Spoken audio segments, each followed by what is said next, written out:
Hey everyone, welcome back. Today we're going to be replacing a silent fill valve on a Kohler toilet. I'll put the part number in the description below and let's get started. First thing to do is shut off the water supply to the toilet. You may have a quarter turn valve like this, which just goes off to the right, or you may have a regular ball valve that you have to screw closed. Okay, take off the lid to the tank. Flush this toilet to get most of the water out of the tank.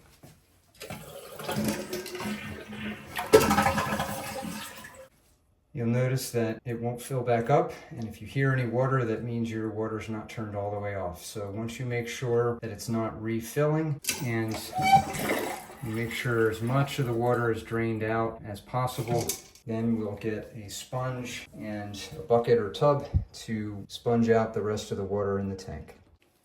This can be a little bit messy. I mean, the water back in here should be clean. There might be some sediment in there, and depending on how much water is left, this could be a little bit time consuming. So just take a big sponge and then wring out the water and keep doing this until the water is all drained.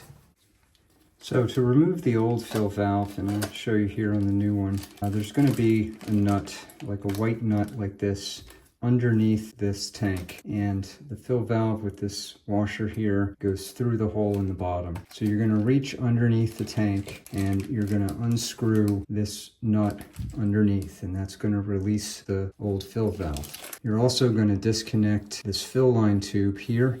The new kit will come with a new tube, so these get kind of hard and unflexible after some time. So it's a good idea to replace this at the same time. So here's a view from underneath the tank to show you. First, you're going to have your water line here from the wall, and then here's that nut I mentioned. So first thing we're going to do is disconnect the water line and then disconnect this nut. So have a little bucket or small container to catch any water when you pull this off. Okay, see it release. And then just hopefully a little bit of drip of water, and that's it. Okay, so with the water line out, now you can reach under here and loosen. It may take a little bit of effort. Now back above, you can pull out the old fill tube and then just lift out the old fill valve. This is the new silent fill valve, and you'll notice it's slightly different than the old one. Perhaps they had a different model here. So I adjusted this to make sure that they are the same length all the way from top to bottom, and that the beginning of the flush position of the float is in the same place as is the finish of the flush. And so you can adjust by simply holding the top and unscrewing or screwing in the bottom part like that. So once you get that aligned to match the other one, you also want to adjust the height here that regulates the travel for the stopper at the end of the flush to make sure that they match. And you can always make fine adjustments later. Now your new kit will come with a whole bunch of these different flow restrictors, and they want you just to match the color to the color that's on the old fill valves. Just insert the flow restrictor right here, like that, and it clips in securely. Now before you put this on, I suggest that you loosen this cap so that we can flush out the fill valve before we cap it and get everything back to normal. It's a little awkward to do this once it's in place. So before you put it in, you grip it down here and you push down and turn counterclockwise, about 1/8 of a turn, and then this will pop up. And to tighten it, which we'll do once it's in, you push down and turn, and then it clicks and locks in place. So push down and loosen it. I'll do that now, and then we'll put this back in. Make sure the washer is on the bottom. Put it through the hole in the back of the tank. Line it up. And then we're going to put the white nut back on underneath. And then after that white nut is on underneath, reattach the water line to the bottom of the fill valve. Here they are, both reattached. Just remember, hand tighten only. Don't wrench down on these. Now the cap here is loose, so we can't just turn the water on or it's going to come flying out the top.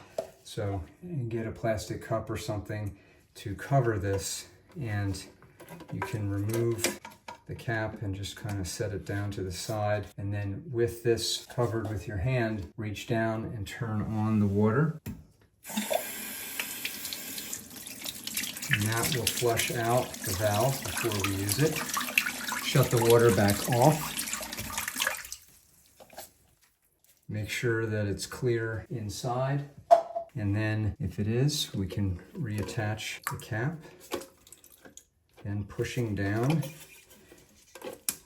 into the right clockwise until it clicks. Okay, make sure that it is seated and even. Then we'll reconnect the refill tube here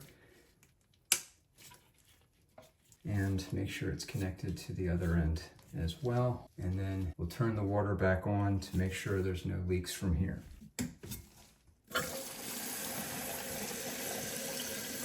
And the tank should fill as normal, and we'll just observe to make sure that it comes up to the right water level. You can adjust this adjusting knob by screwing in or out to regulate the stop point for the float and match it to the water line indicator on your flush mechanism itself. And so I just adjusted this and watched to make sure that it filled exactly to the water line. And then give it one more final flush to reserve